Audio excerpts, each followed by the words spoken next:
Lagos State government reopened Okeari Gorodom markets as traders sign undertaking on cleanliness sanitation.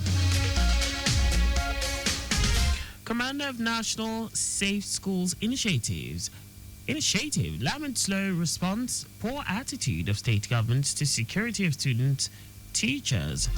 On a foreign team, paramilitary forces raid Sudan's largest refugee camp.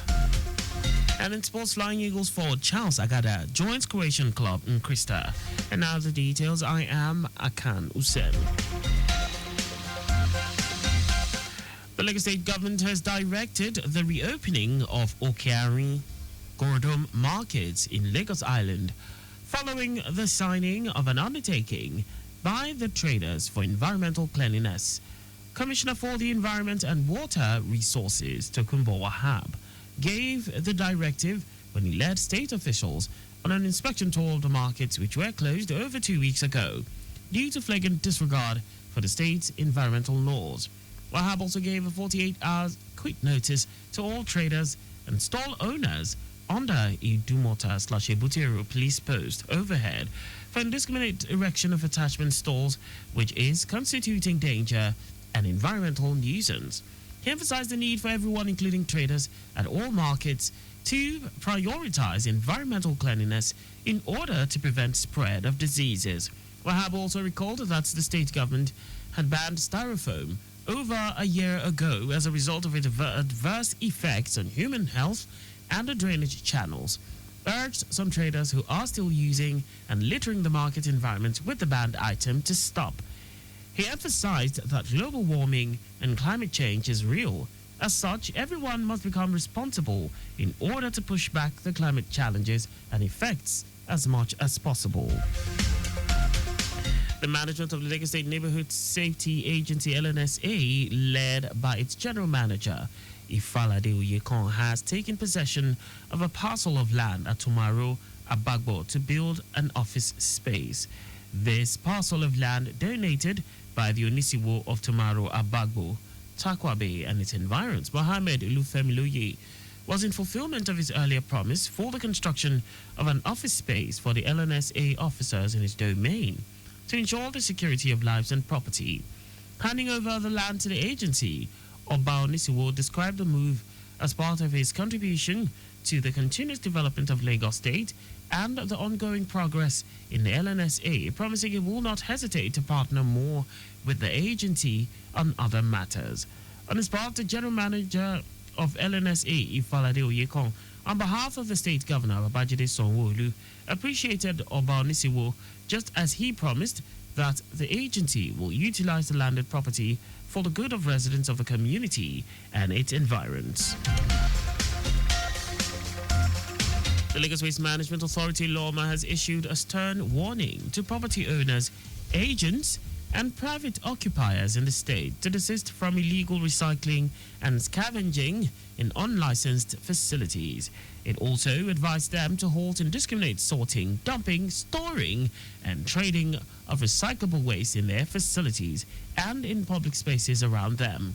Managing Director, Chief Executive Officer of LOMA, Muyiwa Gbadigeshin, noted that such activities not only degraded the city's aesthetic appeal, but also disrupted the rights of property owners, contributing to serious environmental hazards.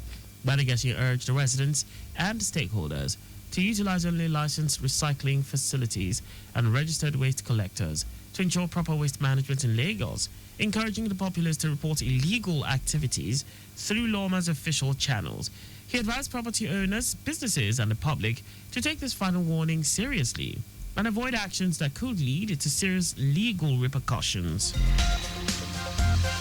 Nigeria's Security and Civil Defense Corps, NSCDC, has announced the arrest of 2 oil thieves in the Ukwa West local government area of Abia State. Spokesman for the NSCDC, Babawale Afolabi, announced the arrest in a statement in Abuja. He said the arrest was made following the Corps' raid of suspected operational locations of the oil thieves. According to Afolabi, the Commandant General's Special Intelligence Squad carried out the operations where the suspects were arrested while tampering with laid crude oil flow pipeline and siphoning over 100,000 liters of crude oil. He added that the suspects have confessed to the crime under investigation. The National Drug Law Enforcement Agency (NDLEA) has busted a trans-border drug trafficking syndicate, during which a multi-million naira worth of tramadol pills concealed in the bumper and false bottom of Toyota Sienna buses were recovered. Director Media and Advocacy, NDLEA Headquarters, Abuja, Baba Femi, who made this known in a statement, says 4 members of the syndicate were arrested.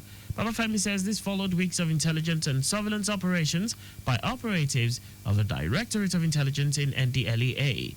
He notes that during a search of the vehicles, specially constructed steel compartments were discovered after the removal of the back bumper, where a total of 190,960 pills of tramadol were concealed and in the space designed to house the spare tire of the vehicles.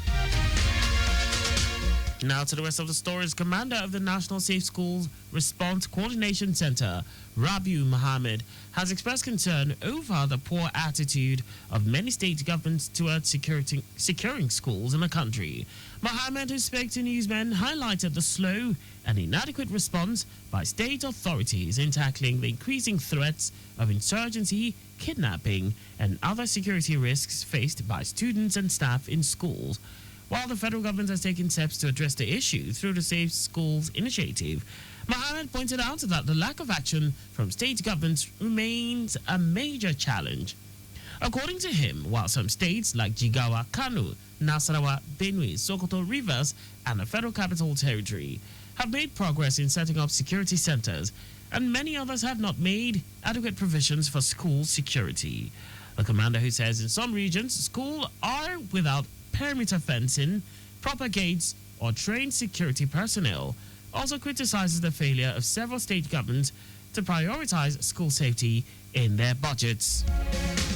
The Association of Professional Women Engineers of Nigeria, APWEN, Lagos chapter, has commemorated the 2025 International Day of Women and Girls in Science, with a call for young girls to pursue careers in science, technology, engineering, and mathematics (STEM).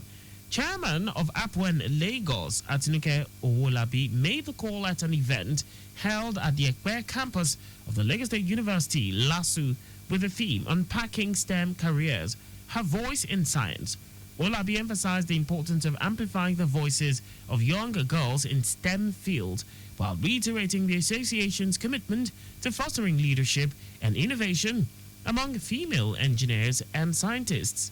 According to her, STEM is the driving force of progress and national development. Women and girls must not only participate but lead and trailblaze in this field. The head of campus, Elkanah Olashebikong Oyetunji, expressed excitement over APWEN's efforts and the positive impact of its projects in the school. He also praised APWEN for mentoring secondary school students, stating that early exposure to STEM careers will help them make informed decisions about their future. Now to foreign news. Fighters from Sudan's Paramilitary Rapid Support Forces, RSF, have torched swaths of the country's largest refugee camp, firing indiscriminately at civilians, according to Medicines Sans Frontières, which operates one of the largest remaining healthcare facilities in Zamzam camp. At least 7 people have been killed and 40 others injured in the attacks, which began on Tuesday. Approximately 50% of Zamzam's central market was burned in the attacks. The Zamzam refugee camp hosts nearly 500,000 displaced people suffering from famine. The RSF and its rival, the Sudanese Armed Forces, have been locked in a brutal civil war since April of 2023. In our sports, Flying Eagles striker Charles Agada has linked up with Croatian club in Krista 1961. Agada joined the Green and Yellows from Nigerian club Mavlon Football Club. The 18-year-old put pen to paper for a 4-year contract.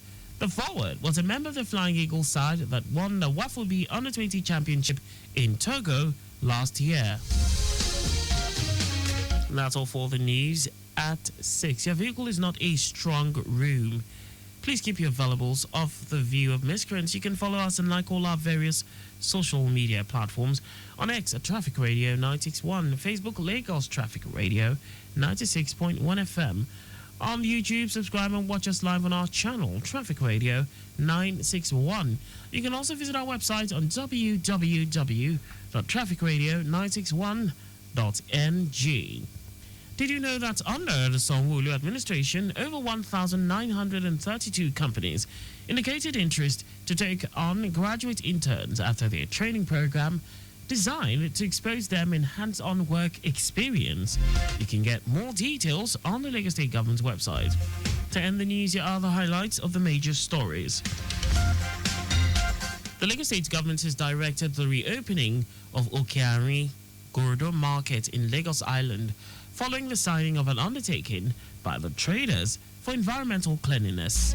Commander of the National Safe Schools Response Coordination Center, Rabiu Mohammed, has expressed concern over the poor attitude of many state governments towards securing schools in the country. We also told you that fighters from Sudan's Paramilitary Rapid Support Forces, RSF, have touched swaths of the country's largest refugee camp, firing indiscriminately at civilians. And in sports, Flying Eagles striker Charles Agada has linked up with Croatian club Enkrista 1961. For contact with the newsroom, please send a message to info@trafficradio961.ng. And that ends the news broadcast compiled by Adewale Olowoporku. I am Akan Usen. Thanks for listening and please stay safe. Good evening.